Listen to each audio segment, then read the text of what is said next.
Have you ever struggled to explain a problem with your phone in English? Have you ever struggled to talk about your phones and devices in English? Or maybe you have bought a new laptop and you're really excited to tell your friends about it, but the English phrases don't come to you. If that is you, or if you want to learn more new words and phrases related to devices and technology, then this episode is for you. Technology is such a big part of our lives now, and we talk about phones, apps, and the internet almost every day.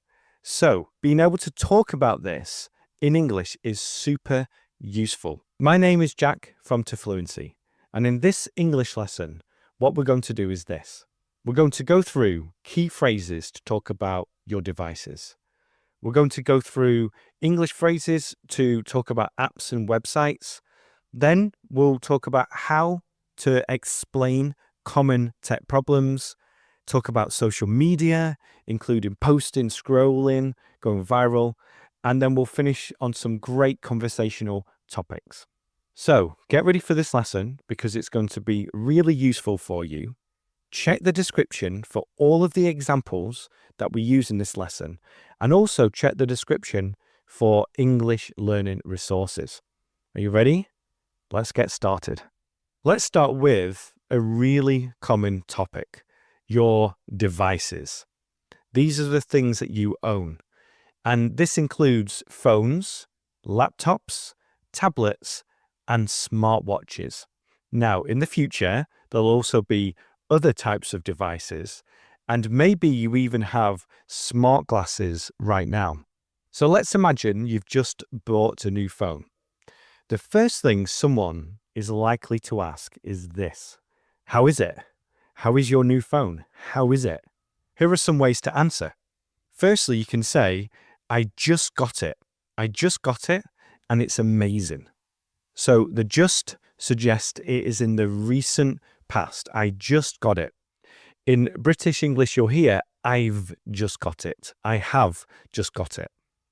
You can also say things like, the camera is incredible.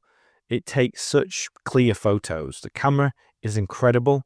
And the screen is huge. The screen is huge and the battery lasts all day. The battery lasts all day. This is a really good phrase to know, how long something lasts. The battery lasts all day, which means you have battery power all day. Now, let's say you're thinking about replacing your old laptop. Here is what you can say. My laptop is really outdated. I need to upgrade. I need to upgrade. And to upgrade something means to replace something old with a newer or a better version. For example, I upgraded my phone last week and it's much faster now. Now, of course, devices don't always work perfectly and they can be frustrating as well. So here are some common complaints when talking about devices. My phone keeps freezing. It's so annoying. My phone keeps freezing, which means that no matter which buttons you press or how you try and turn on your phone, it won't happen. It freezes. You can't do anything about it. Another complaint could be, the battery on my tablet doesn't last anymore. The battery on my tablet doesn't last anymore. So we're using that phrase last again here. Now, if you do have problems with your devices, you're going to need some help. And this is what you can ask to your friend or somebody who knows what they're doing. You can say, my phone keeps freezing. Do you know how to fix this? Do you know how to fix this?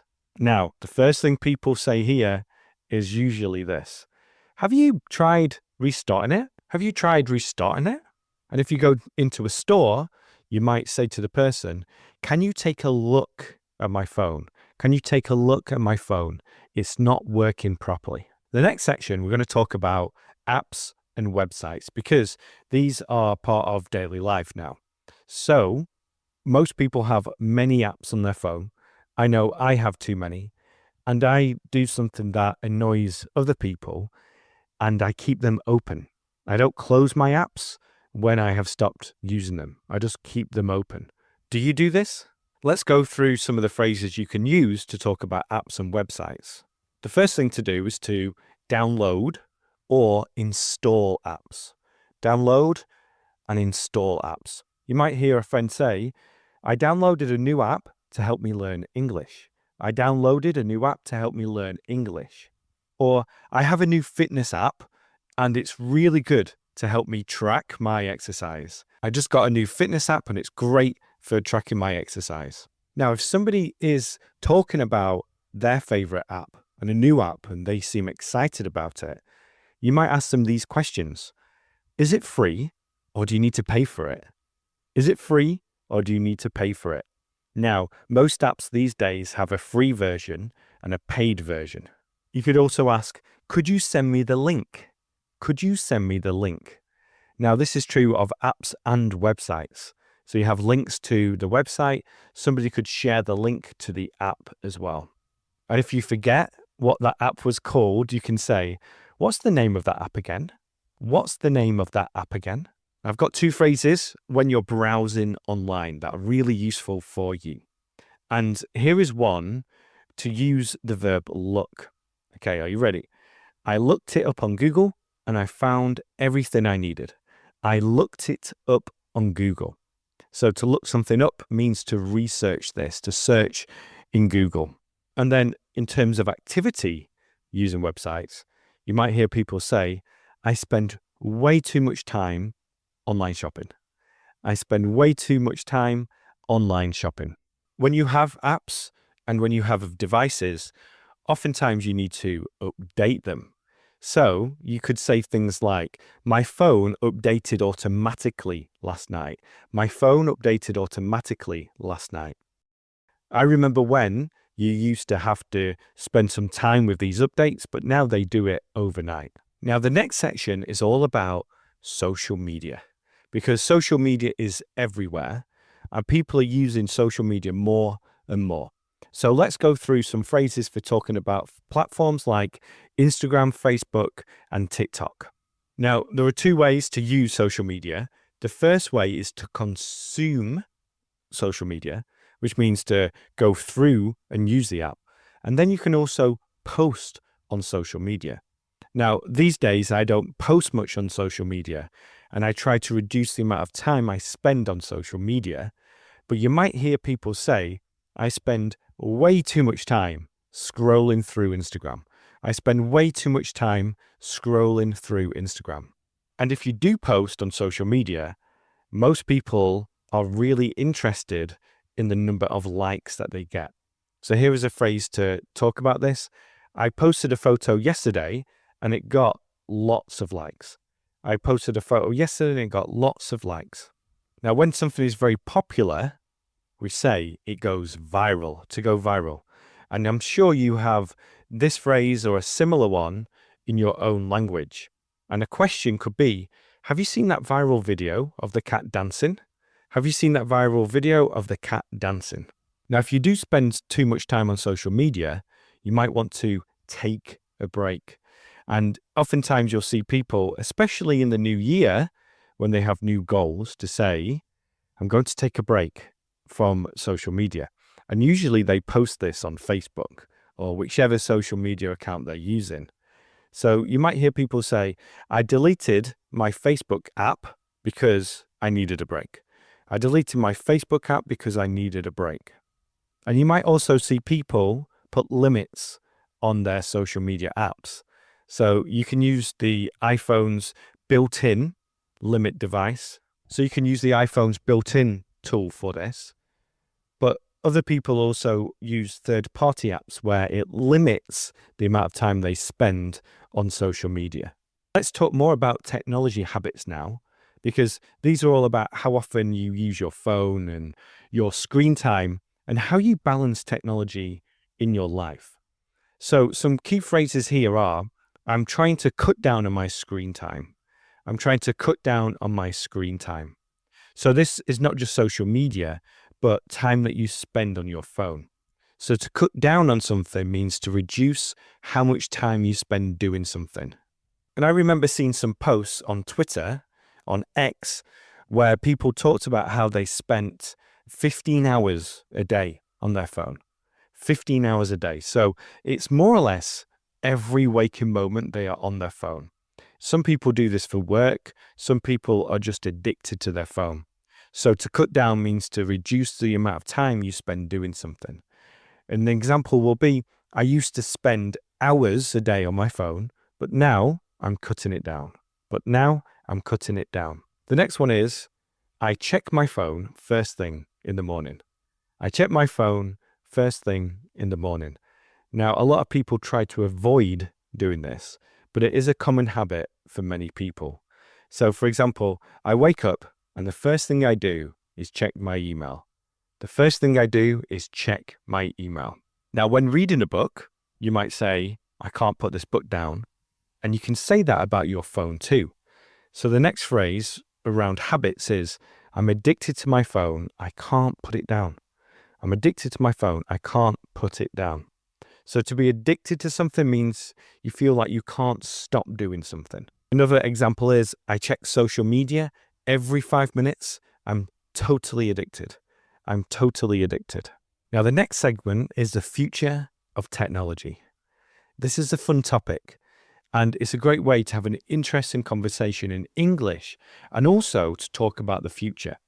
So when you talk about the future, we use going to, we use will, and when you are giving your opinion for a prediction, you can say, I think. So you'll hear going to, will, and think a lot when talking about the future. We made a lesson recently on AI and tools like ChatGPT, and a prediction for the future could be, I think artificial intelligence, AI, is going to change everything. It's going to change everything. So tools like ChatGPT are already helping people learn languages faster, and I think AI is going to change everything. The next one is about VR, virtual reality. So think about those goggles, those glasses people put on to go into this virtual reality world. And the phrase here is, virtual reality is going to change how we work and play. Now, you might have noticed the Apple goggles, Apple Vision, I can't remember what it's called. They were really hyped up a few months ago. To be hyped up means they were very popular. People were talking about them. I haven't seen much about them recently at the end of 2024, but I still think that virtual reality is going to be really important in the future, and it's going to change how we work and play. An example of this is, imagine learning English in a virtual classroom with people from all over the world. And if you mix AI and virtual reality together, you might see a future where you are wearing these goggles and learning English with robots. Now, to ask people about technology, especially something new and talking about the future, you can ask them, have you heard about self-driving cars, for example? Have you heard about self-driving cars? And if you're predicting a future, you might say, I think self-driving cars will be everywhere in 10 years. Now, at the end of 2024, we are seeing self-driving cars become a reality, especially in certain cities in the US. So there are certain taxi services that are self-driving cars in cities, especially in California. Let's now go through a couple of really useful idioms that are related to technology. The first one is game changer. A game changer. This refers to something that is revolutionary, that it's really going to change everything in that area or that industry. So, for example, the introduction of AI in tools such as ChatGPT, they have been a game changer. They have changed the way people work, the way people study, and the way business is done.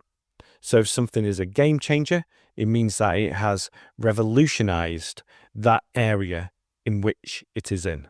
The next one is to be off the grid. To be off the grid.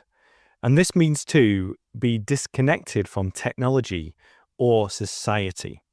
So, for example, if you go camping and you don't have service, you don't have Wi-Fi, then you will be off the grid. You won't have internet connection or phone service. And sometimes it's good to get off the grid if you feel like you have been using your phone and technology too much. So today you have learned about how to talk about devices, apps, tech problems, social media, and some habits. So my question to you is this: what are the top 3 apps that you use currently? So what are the top 3 apps that you use currently? Leave a comment below. Thank you so much for being here with me in this episode. And before you go, don't forget to click the like button if you're on YouTube, and also share this podcast no matter which platform you're using. So send this to a friend on WhatsApp, send it to a friend on social media, and also check out the description for all of the phrases that we've used in this lesson, along with some key English learning resources. Thank you so much for being here, and I'll speak to you soon. Bye for now.